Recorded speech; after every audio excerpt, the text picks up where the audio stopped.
नमस्कार दोस्तों, ईश्वर सदैव आपका भला करे और आपकी झोलियाँ ईश्वर के आशीर्वाद से हमेशा भरी रहे। तो दोस्तों, आज बात करेंगे षटतिला एकादशी व्रत के बारे में। देखिए, माना जाता है कि जितनी भी एकादशियाँ होती हैं वो हिंदू धर्म में प्रमुख आप कह सकते हैं व्रत में मानी जाती हैं।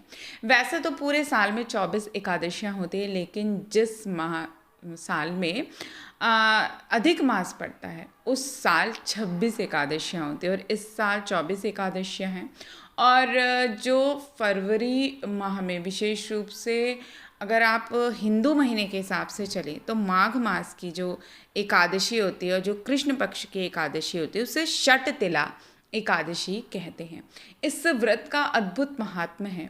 माना जाता है कि इस व्रत को करने से मनुष्य के जन्म जन्मांतर के जो पाप होते हैं उनका क्षय होता है। यदि शुभ मुहूर्त की बात की जाए तो चूंकि सूर्योदय के समय 7 तारीख अर्थात 7 फरवरी 2021 को ही एकादशी की तिथि लग जाएगी, तो इसलिए जो व्रत है वो 7 फरवरी को ही रखा जाएगा, क्योंकि 8 फरवरी को 4:26 तक ही इसका एकादशी तिथि रहेगी, फिर द्वादशी तिथि प्रारंभ हो जाएगी। तो आप इसके बाद आप पारण कर सकते हैं, अर्थात 4:30-5 बजे के बाद आप पारण कर लें। और पारण के समय विशेष ध्यान रखें कि स्नान के बाद आप कुछ ब्राह्मणों को या कुछ गरीब लोगों को कुछ भोजन अवश्य कराएं और उसके बाद ही इस व्रत का पारण करें, तो निश्चित रूप से आपको बहुत ज़्यादा फल की प्राप्ति होती है। और पारण में आप तुलसी दल का प्रयोग अवश्य करें।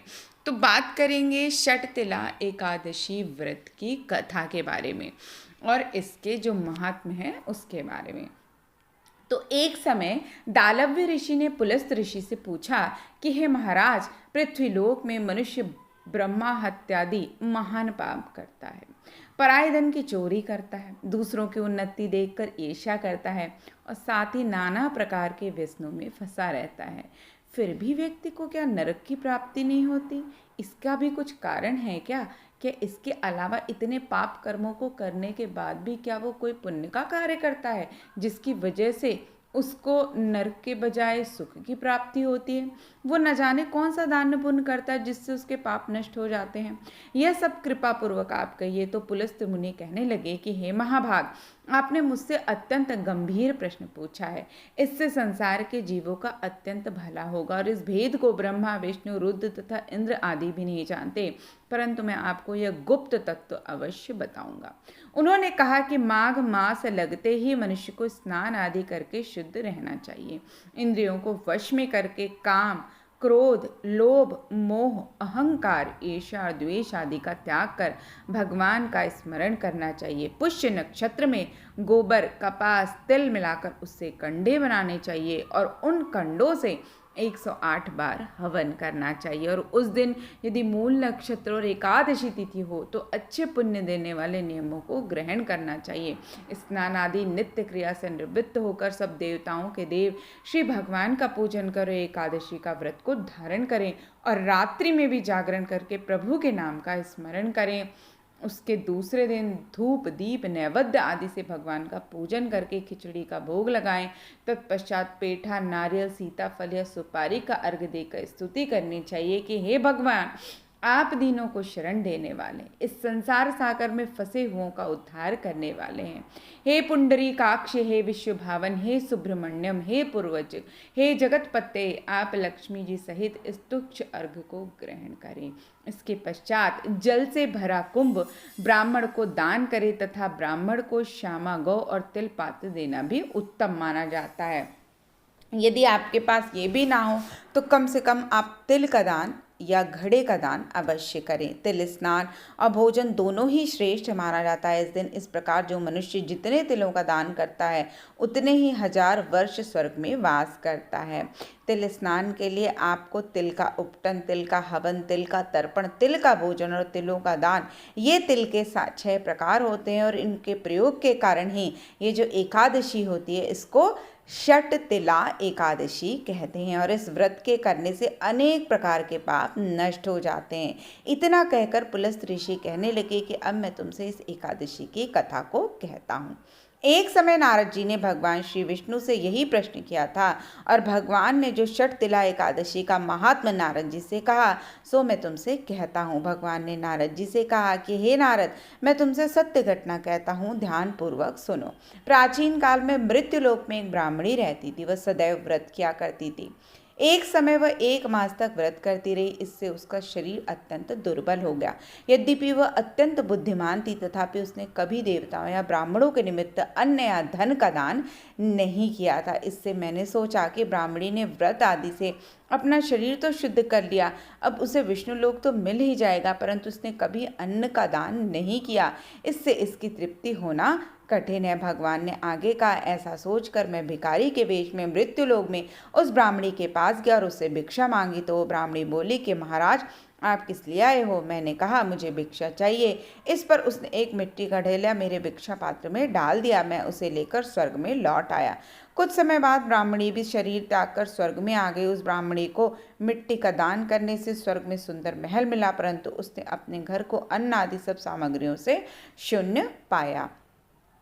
इसके बाद घबरा कर वह मेरे पास आई और कहने लगी कि हे भगवान, मैंने अनेक व्रत आदि से आपकी पूजा की, परंतु फिर भी मेरा घर अन्न आदि सब वस्तुओं से शून्य है। इसका क्या कारण है? इस पर मैंने कहा कि पहले तुम अपने घर जाओ, देव स्त्री आएंगी तुम्हें देखने के लिए। पहले उनसे षट तिला एकादशी का पुण्य और विधि सुन लो, तब द्वार खोलना। मेरे ऐसे वचन सुनकर वह अपने घर गई। जब देव स्त्रियां आई और द्वार खोलने को कहने लगी तो ब्राह्मणी बोली कि आप मुझे देखने आई हैं तो षट तिला एकादशी का महात्म मुझसे कहें। उनमें से एक देव स्त्री कहने लगी कि मैं आपको बताती हूँ। जब ब्राह्मणी ने षट तिला एकादशी का महात्म सुना तब द्वार खोला।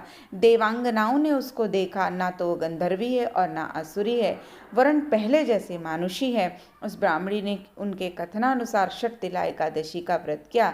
उसके प्रभाव से वह सुंदर और रूपवती हो गई तथा उसका घर भी अन्नादि समस्त सामग्रियों से युक्त हो गया।